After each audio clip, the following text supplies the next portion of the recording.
할렐루야. 네. 하나님이 오늘 우리에게 큰 은혜를 내려주실 줄로 믿습니다. 하나님의 말씀을 누가복음 말씀을 준비했습니다. 누가복음 4장 40절로 41절 말씀입니다. 우리 각 가정에 계신 분들, 이곳에 계신 분들은 우리가 함께 말씀을 자막으로 보니까 괜찮은데, 가정에 계신 분들은 성경책을 좀 펴셔서 함께 말씀을 눈으로 따라 읽으시면 되겠습니다. 누가복음 4장 40절로 41절 말씀인데요. 제가 봉독해 올리겠습니다. 해질 무렵에 사람들이 온갖 병자들을 데리고 나아오매 예수께서 일일이 그 위에 손을 얹으사 고치시니 여러 사람에게서 귀신들이 나가며 소리질러 이르되 당신은 하나님의 아들이니이다. 예수께서 꾸짖으사 그들이 말함을 허락하지 아니하시니 이는 자기를 그리스도인 줄 알미러라. 40절 말씀만 한 번 더 봉독하겠습니다. 해질 무렵에 사람들이 온갖 병자들을 데리고 나아오매 예수께서 일일이 그 위에 손을 얹으사 고치시니. 아멘. 할렐루야. 네, 오늘 저는 아침에 이제 새벽기도 습관이 들어서 그런지 그냥 한 4시, 3시 뭐 이렇게 깨요. 그냥 깨서 오늘도 이렇게 뒤척이다 주일 예배를 위해서 기도하다 여러분들 생각하다 이렇게 왔는데 일어나 보니까 비가 쫙 조금씩 내리고 있더라고요. 너무 감사했어요. 지난 2달 동안 여름에는 최장 장마라 그래서 비가 너무 많이 와서 우리가 힘들어했는데 2달 동안 너무 가물었거든요. 근데 하나님께서 은혜의 담비를 내려주셔서 이야 오늘 예배 때는 또 얼마나 은혜를 주시려나. 그래서 여러분 하나님께서 은혜 베풀어 주실 줄로 믿습니다. 기대해야 돼요. 히브리서 11장 6절 하나님께 나아가는 자는 반드시 그가 계신 것과 자기를 찾는 자들에게 상 주시는 이심을 믿어야 할지니라. 자, 옆에 분 보면서 하나님이 이 시간 우리 가운데 은혜 주십니다. 이렇게 한번 이야기해 주세요. 하나님 우리에게 은혜 주십니다. 자, 말씀 제목 따라하겠습니다. 우리를 만지소서. 한 보험회사의 통계에 의하면 출근하는 남편에게 잘 다녀오세요 하며 키스해주는 아내를 둔 남편의 사고율이 그렇지 않은 남편에 비해 현저히 낮아지고 수명도 5년이 더 길어진대요. 우리 여보님 잘 들으셔요. 5년이 수명이 더 길어진다 그러고. 자, 노부부가 살다가 여자가 먼저 죽으면 할아버지는 1년을 잘 넘기지 못하는 반면에 남자가 먼저 죽으면 여자는 평균 4년 이상을 더 산대요. 그리고 왜 이러지? 하고 알아봤더니 할머니는 남편이 없어도 손자녀 등 스킨십할 대상이 많아요. 여자들은 그래서 갖고 왔어요, 만났어요. 그래서 동네에서도 누굴 만나면 손수 들고. 근데 할아버지는 할머니가 죽고 나면 가뜩이나 할머니랑도 스킨십 없이 살았는데 아무도 없는 거예요. 이제 누구를 뭐 악수 한번 손잡아 줄 사람도 없고. 너무 외로워서 빨리 죽는데요. 자, 이처럼 수명에 지대한 영향을 끼치는 요인 중 하나가 스킨십이에요. 그런데 현대 부부간에는 갈수록 스킨십 가뭄이 심해지고 있어요. 연애나 신혼 때는 삼복더위에도 막 떨어질 줄 몰랐거든요. 더워도 그냥 막 서로 붙고 그랬는데 나이 들면서 마지막으로 내가 내 부인과 남편의 손을 잡아본 게 언제지 기억이 안 나는 거예요. 언제 손잡아봤지 내가? 이렇게 되는 겁니다. 여러분 의사나 심리학자 모두 다정하고 따뜻한 스킨십을 많이 해야 부부관계든 부모자녀 관계든 관계가 돈독해지고 모든 면에서 건강해질 수 있다고 하는데 다시 한번 여러분 옆에 분에게 한번 물어보세요. 마지막으로 부모님, 남편, 아내 손잡아본 적이 언제세요? 신체학자들에 의하면 사람의 신체 중에 제일 민감한 부분이 어딘 줄 아세요? 네, 손이래요. 손. 그래서 이게 여러분 위패 전문가가 눈으로 위패를 감별하는 게 아니라 뭘로 위패를 감별해요? 손끝으로. 이렇게 툭툭툭 넘기다 보면 이상한 게 딱 걸리는 거예요. 제일 민감하대요, 손이. 그래서 스킨십을 하려면 보통 연인끼리나 뭐 부부끼리 갈 때 팔짱 끼고 가는데 그거보다 더 좋은 건 뭐냐면 부부끼리 손 붙잡고 가는 거. 그러면 굉장히 좋대요. 그 다음에 두 번째로 예민한 게 어디냐면 입술. 뽀뽀 많이 하셔야 돼요. 부부들끼리. 예, 뽀뽀 많이 하셔야 돼요. 그 다음에 이제 청각도 예민하고 후각도 예민하대요. 그래서 제가 그렇게 얘기해요. 향수를 뿌리고 사랑한다고 말해주며 손잡고 뽀뽀하면 최고의 스킨십이 되는 거예요. 가르쳐 드렸어요. 향수 뿌리고 사랑한다고 고백하며 뽀뽀하면서 손잡고 뽀뽀하면 그게 최고의 스킨십이다. 분명히 가르쳐 드렸습니다. 옛날에 의학이 발달하지 못했을 때, 그리고 또 병원 갈 형편이 어려웠을 때, 자식이 배 아프다 그러면 엄마가 밤에 어떻게 해요? 그 배에다 손을 얹고 이렇게 해주면 진짜 신기하게 아픈 배가 나았어요. 이것에 대해 의사들은 아픈 배를 어루만지면 손의 기운으로 소화가 잘 돼서 낫는다고 설명을 해요. 그게 맞대요. 하지만 우리는 그런 우리의 배를 어루만져 주셨던 어머니의 손길 속에 의학적으로 설명할 수 없는 아픈 자녀를 향한 어머니의 안타까운 사랑이 거기에 있음을 우리는 알아요. 그러니까 그 사랑이 우리를 치료해 준 거죠. 여러분, 이런 면에서 누군가를 정성껏 보듬어주고 어루만져 주는 건 상대를 향한 깊은 사랑이 내재되어 있음을 뜻하고, 그 사랑이 의학적으로 설명할 수 없는 큰 치료를 불러오게 됩니다. 성경을 통해 여러분, 우리는 주님께서 이 사실을 잘 알고 계셨음을 깨닫게 돼요. 우리 본문 40절 말씀 띄워주세요. 40절 함께 읽겠습니다. 시작. 해질 무렵에 사람들이 온갖 병자들을 데리고 나오매 예수께서 일일이 그 위에 손을 얹으사 고치셨다. 자, 여기서 먼저 우리가 해질녘에라고 하는 표현이 나와요. 여러분, 해가 지자마자 사람들이 주님께 몰려왔다는 뜻인데, 해가 진 후에 사람들이 몰려온 까닭은 그날이 안식일이었기 때문에 그래요. 여러분, 안식일은 언제 시작하냐면, 요즘 말로 하면 금요일날 해가 지면서 시작해서 그 다음날 토요일날 해가 지면 끝나요. 그러니까 사람들이 주님께 오고 싶은데 안식일 규정에 의해서 못 가고 있는 거예요. 낮에 갈 수가 없으니까, 움직일 수. 그러니까 해가 딱 떨어져서 안식일이 끝나자마자 우리 주님의 소문을 듣고 주님을 향해서 다 내달려 왔다는 겁니다. 여러분, 오늘 본문의 앞을 살피면 주님은 안식일이었어도 그날에 꽤 분주한 일정을 치르세요. 가버나움 회당에 들어가서 가르치셨고, 회당 안에 있던 더러운 귀신들도 고치셨고, 또 시몬 베드로의 집을 방문해서 장모도 열병해서 고치셨어요. 그러니까 그날 하루 주님은 피곤하게 일하셨어요. 이렇게 종일 사역하느라 심신이 고뇌했던 주님 앞에 안식일이 끝나자마자 또 수많은 사람들이 병자를 데리고 몰려온 거예요.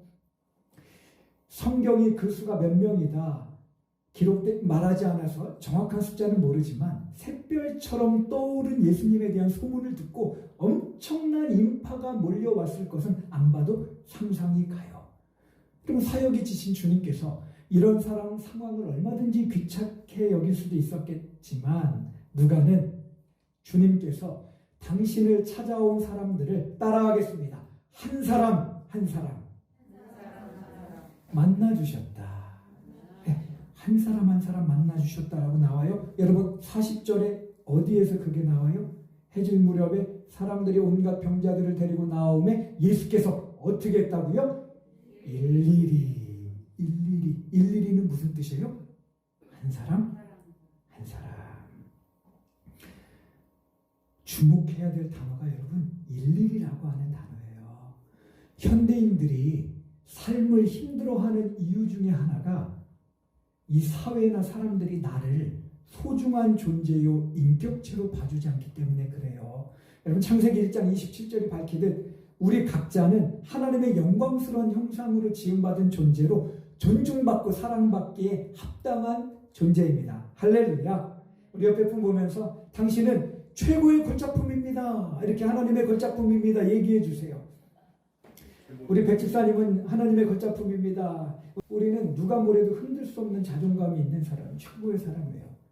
근데 오늘날 이 사회는 사람을 소중한 인격체가 아니라 각자가 하나의 수단으로 전락시켜서 각자를 갖다가 존중받아야 될 인격이 아니라 외적 조건에 의해 규정되는 물건처럼 여겨요.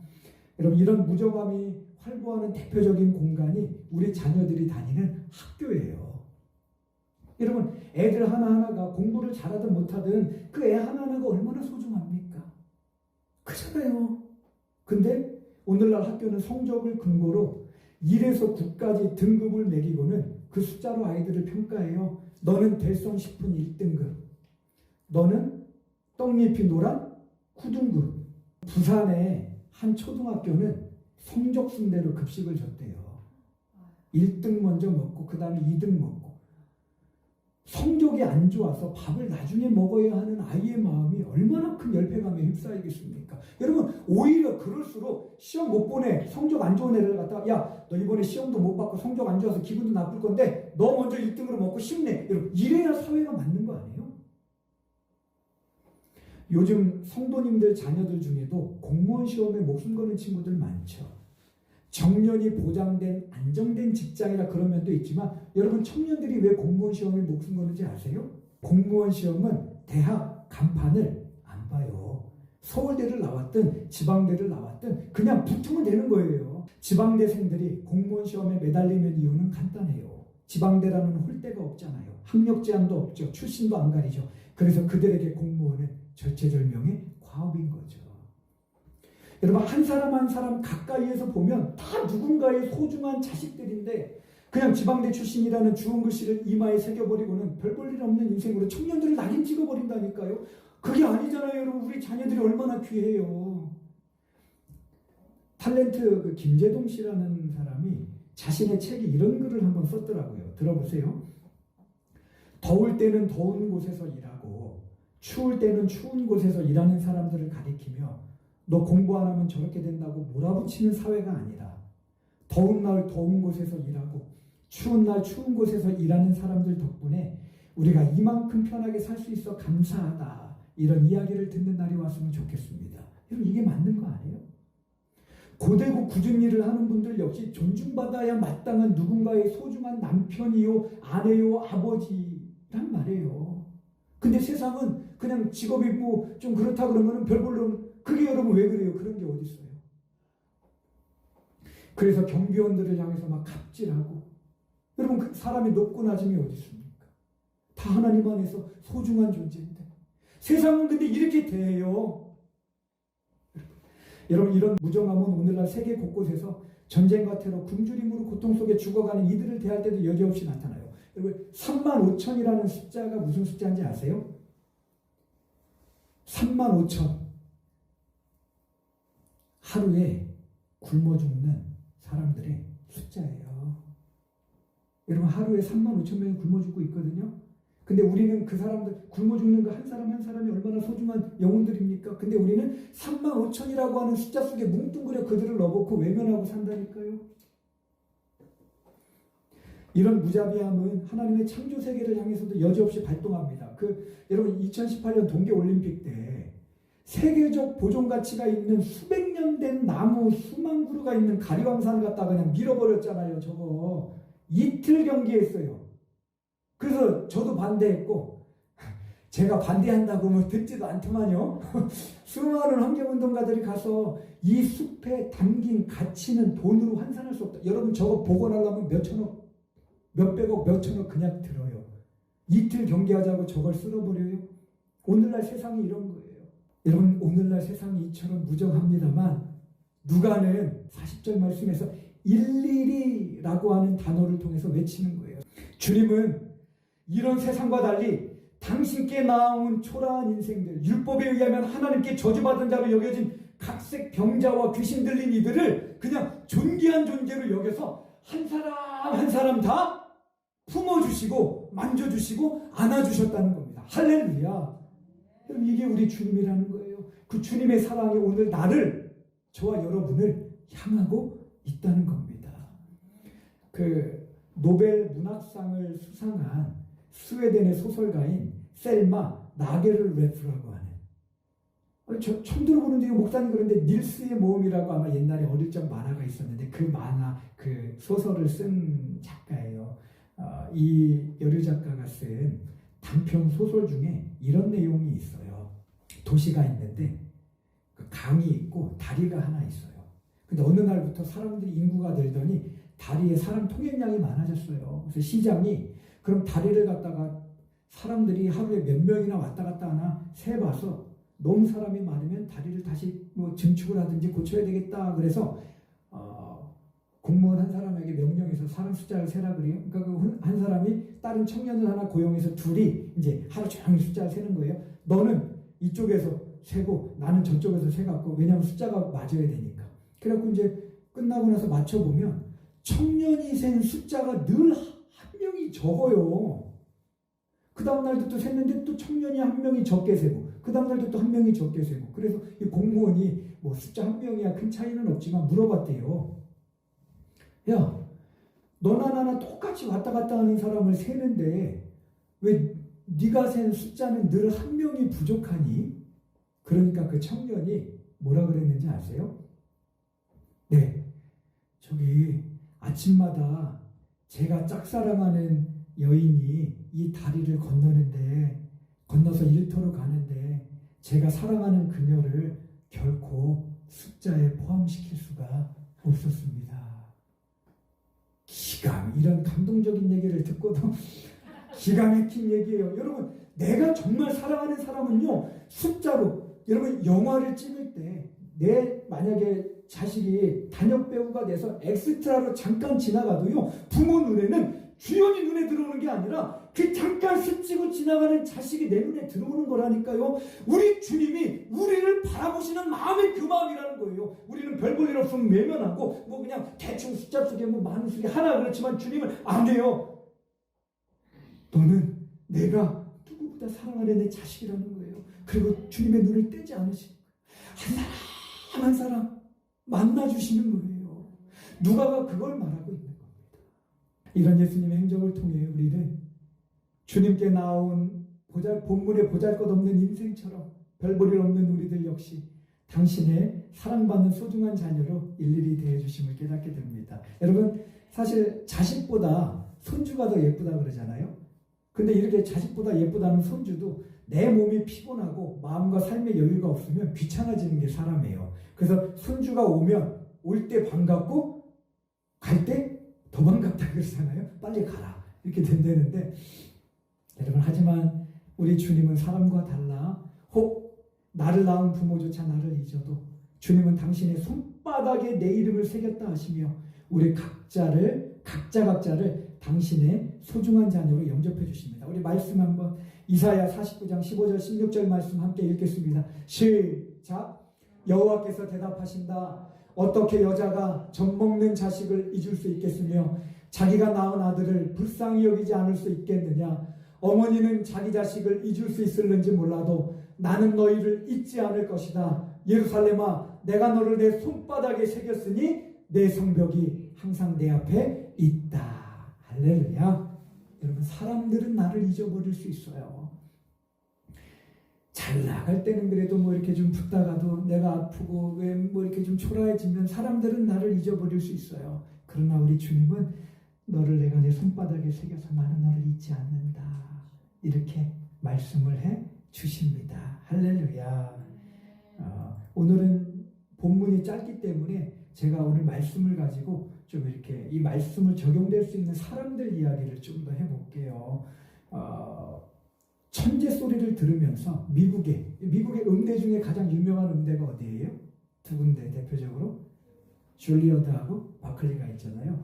미국의 줄리어드에서 플룻을 전공하고 세계적인 플루리스트가 되었음에도 세속적인 부와 명예를 멀리하고 낮은 곳을 찾아 영혼을 울리는 연주로 복음을 전하는 송솔나무라고 하는 사역자가 있어요. 참 귀한 형제입니다. 이 형제가 불었던 것 중에 뭐가 드라마 허준하고 이산의 메인 테마 들어보시면 그 플룻 연주가 나오거든요.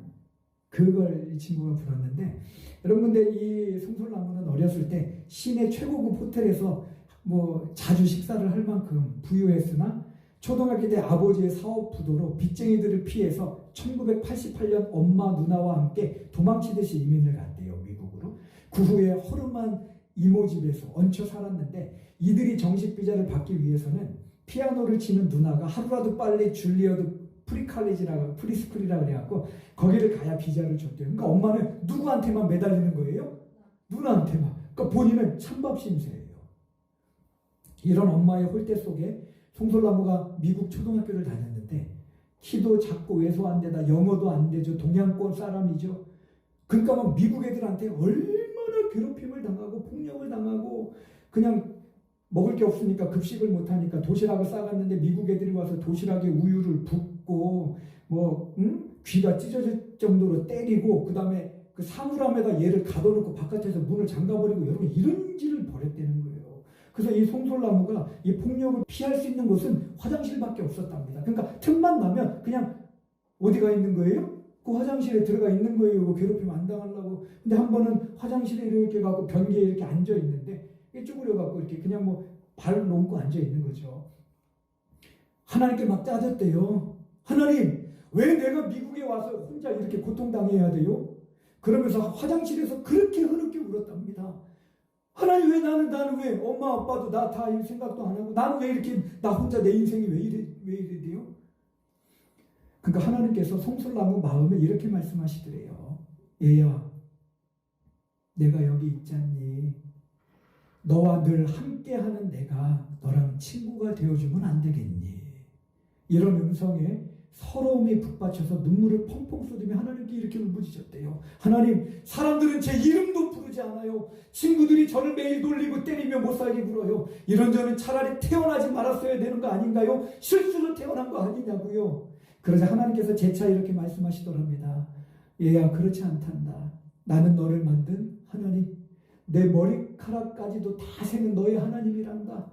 사람들이 너를 괴롭히며 외면해도 너는 내가 둘도 없이 사랑하는 내 아들이란다. 할렐루야.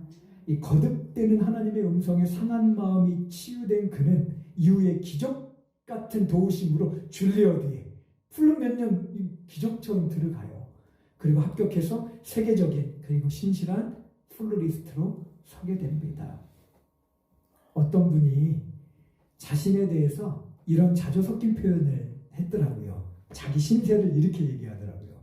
나는 제일 마지막까지 안 팔리고 남겨진 강아지 같다. 얼마나 처량하고 불쌍합니까? 근데 여러분 기억하세요.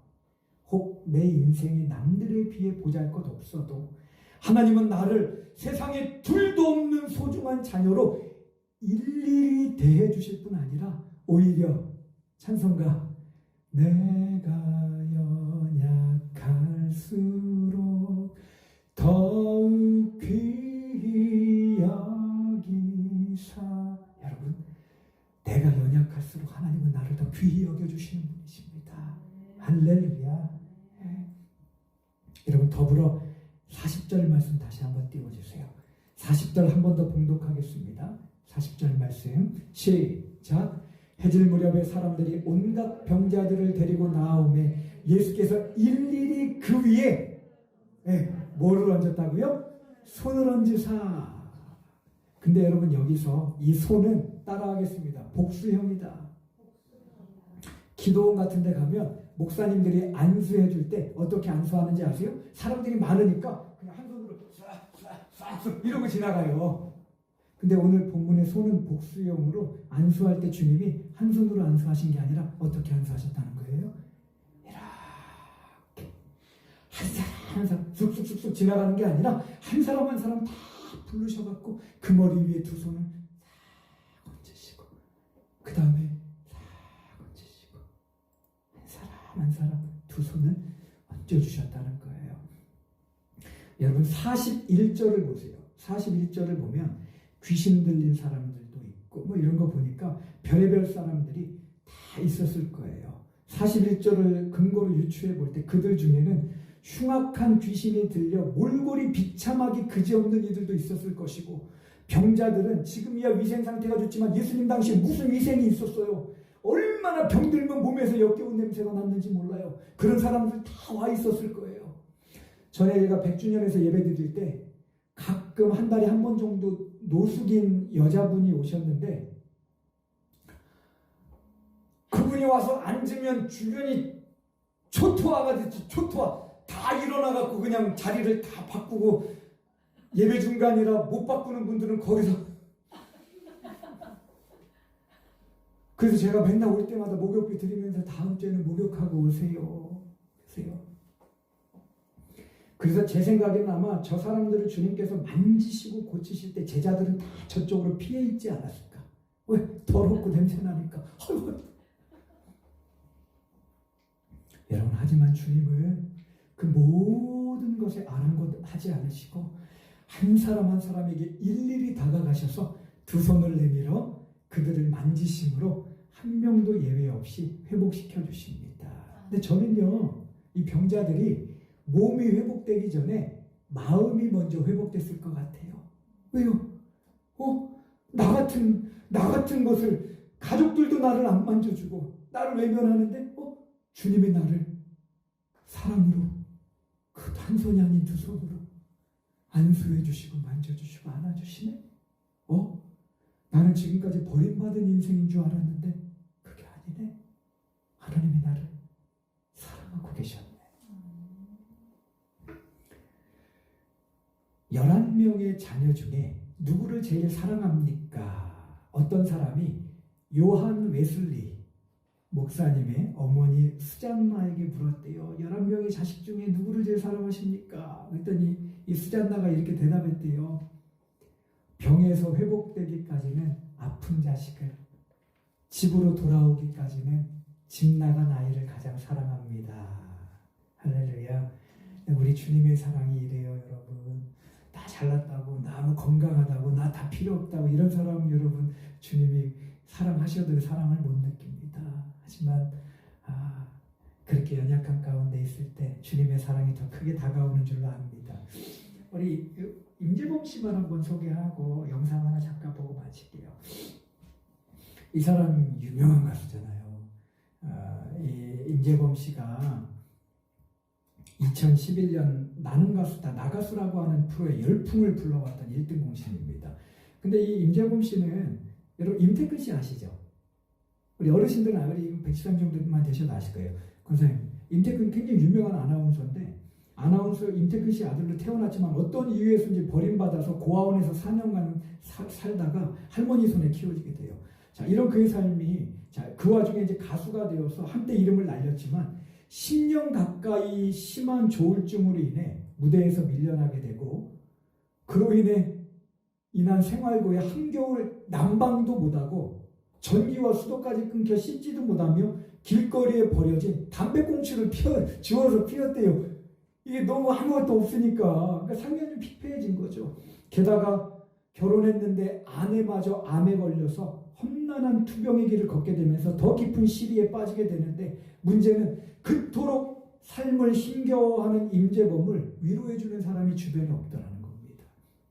그래 하루에도 몇 번씩 절망과 죽음 사이를 죽을까 살까 죽어버릴까 살아버릴까 오가며 몸부림치던 중에 그는 아내가 읽던 성경을 우연히 펴읽었대요. 아내는 크리스찬이었는데 그 아내가 읽던 성경을 펴읽다가 모두가 외면한 자신을 사랑받는 자녀로 대하시며 긍휼로 만져주신 주님을 극적으로 만나게 되고 10년을 괴롭힌 심한 조울증에서 벗어나게 됩니다. 그 후에 오랜만에 섭외가 들어온 나가수의 임재범은 암투병하는 아내를 위로하고 자신이 가수인 것을 딸에게 보여주기 위해 또 모두가 외면한 자신을 찾아와 만져주신 주님의 사랑과 위로를 노래하기 위해 무슨 노래를 부르냐면 여러분이라고 하는 노래를 불러요. 이게 누구 노래예요? 윤복희 권사님. 근데 이걸 윤한기 목사님이 작사 작곡한 거잖아요. 여기서 나오는 내가 만약 외로울 때면 내가 너와 함께한다. 너의 뭐 친구가 되어줄게 할 때 그 나는 누구냐면 하나님이에요. 우리가 외롭고 힘들 때 하나님이 나에게 찾아오셔서 인생길의 동행자가 되어주신다. 그런 고백이 이걸 윤복희 권사님이 이제 이걸 노래를 부른 거거든요. 그래서 이 노래를 부르기로 결정을 하고 윤복희 권사님하고 통화를 많이 했대요. 권사님 이거 어떤 노래입니까? 내가 하나님 만났는데 어떻게 노래를 나가수에 나가서 할까요? 하고 또 고난의 책이라고 하는 욥기를 임재범 씨가 이 나가수에 참석하기 전에 그렇게 묵상을 했대요. 아픔과 고난을. 그리고 나서 나가수에 가서 어떤 하나님에 대한 신앙 고백으로 이 고백을 드렸던 거예요. 전날 사람들이 저도 한번 그 전체 화면을 봤는데 많이 울었어요. 왜 울었는가 하냐면 임재범 씨의 그 주님을 향한 그 고백이 청중들한테 전달이 됐던 것 같아요. 그리고 중간에 끝부분에 임재범 씨가 무릎을 꿇거든요. 한 발을. 나중에 인터뷰에서 나중에 임재범 씨가 뭐라고 밝혔냐면 그 하나님께 꿇은 거다. 내가 주님께 구른 거다. 그런 신앙 고백을 합니다. 근데 아내가 투병하다가 2017년 6월에 별세를 했어요. 살다 보면 임재범 씨처럼 별 볼 일 없다면 나를 무시하고 차갑게 등 돌려 외면하는 세상과 조우할 때가 있습니다. 여러분, 그러나 그럴 때마다 우리는 당신을 찾아온 각색 병든 자 한 사람 한 사람을 일일이 사랑으로 만나주시고 만져주심으로 고쳐주신 주님을 기억해야 돼요. 내가 죄짓고 세상적으로 못나며 실패하여 넘어지고 병약히 쓰러질수록 더욱 귀히 여겨주시는 주님을 말입니다. 그래서 히브리서 4장 16절은 이렇게 이야기했잖아요. 함께 읽습니다. 시작. 우리의 대제사장 예수님은 우리의 연약함을 불쌍히 여겨주시는 분이십니다. 여러분, 세상은요 그냥 딱 봐갖고 능력 없고 뭐 별 볼 일 없고 그러면 용도 폐기시켜버려요. 퇴직시켜버리고 강제 퇴직시키고 나가고, 야 너는 쓸모없으니까. 그러나 우리 주님은 우리가 그렇게 못나고 부족하고 연약하고 사람들이 외면하고 그냥 정말 하나님밖에 길이 없어서 밤마다 눈물로 치를 수밖에 없는 우리의 연약함을 외면하지 않으시고 불쌍히 여겨주시는 분이라는 겁니다.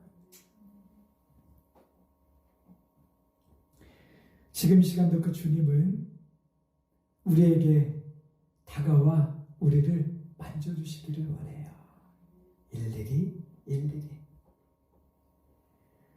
이런 주님을 기억하며 우리 모두가 날마다 주님께 나오게 힘썼으면 좋겠습니다. 거친 세파에 치여 좀처럼 아물지 않는 마음에 상처를 가지고 또 어느 날 불청객처럼 나를 찾아와서 생의 봄날을 순식간에 앗아가버린 육신의 질병으로 인한 고통과 절망에서 몸부림치는 있는 모습 그대로 말입니다. 이런 정직한 나아감을 통해 2000년 전 가버나움의 한 집에서 일어났던 놀라운 병고침과 회복, 축기의 역사를 주님께서 오늘도 저와 여러분의 삶에 일으켜주게 되시기를 주님의 이름으로 간절히 기원합니다. 함께 기도하겠습니다. 하나님, 감사합니다. 세상은 돈 많은 사람, 성공한 사람, 유명한 사람, 권력자, 그리고 뭔가 도드라진 사람에게 시선을 주고 박수를 보내고 눈길을 줍니다. 반면에 실패한 사람, 가난한 사람, 또 세상적인 조건에 별 볼 일 없는 사람들은 눈길도 주지 않습니다. 실패한 인생이라고 규정해버립니다. 주님, 근데 오늘 본문을 보니까 우리 주님은 병들고 귀신 들려서 사람답지 못하게 살아가는, 외면당하며 살아가는 이들이 주님을 찾아왔을 때 무리의 하나로 대하신 것이 아니라 한 사람 한 사람 하나님 나라의 주인공이요 하나님의 사랑받는 자녀로 다가가 주시고 만나 주시고 두 손을 얹어 그들을 안아주시고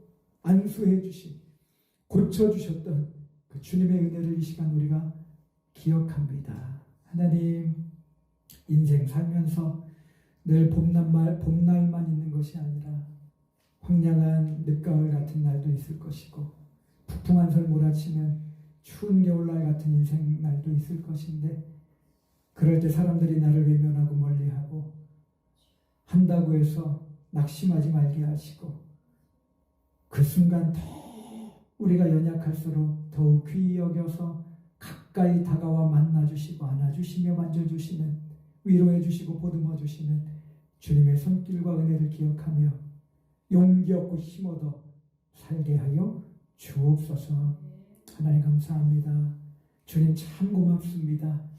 인생살이가 쉽지 않지만 우리 주님처럼 따뜻한 분이 내 주님이시고 그 주님이 오늘도 그 긍휼과 자비로 우리를 사랑하고 계시기에 힘이 납니다. 하나님 감사합니다.